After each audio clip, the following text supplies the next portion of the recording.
is what baffles me by those who are opposed to black economic empowerment. I say, what do you want to see happening? Do you want to see black people continuing to play the role of laborers, drawers of water, hewers of wood, and consumers only?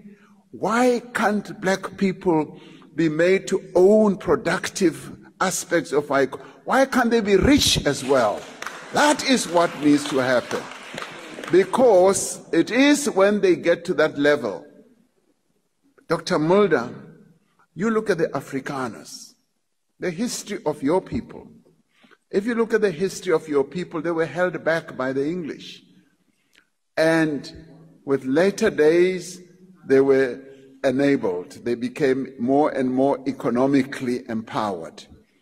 And they became economically empowered due to the policies of apartheid, the laws that were put in place, the sweet deals that they were given, and they started getting more and more into being serious economic players.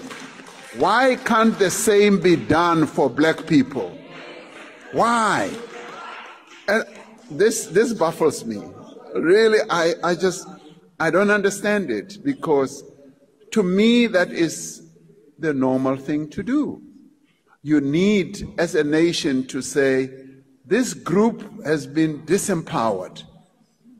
It's been disempowered, we need to empower it. Like the approach we have now, the rural areas of our country have been disadvantaged, and we're seeking to direct more and more assistance and empowerment to the rural areas, so that the rural areas also come up.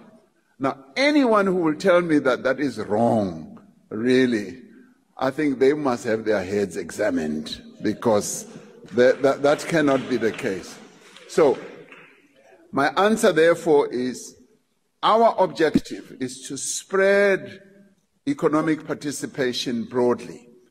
And I will hold on to the argument that the more we have previously disadvantaged people playing a role in the economy of their own country, the better it is.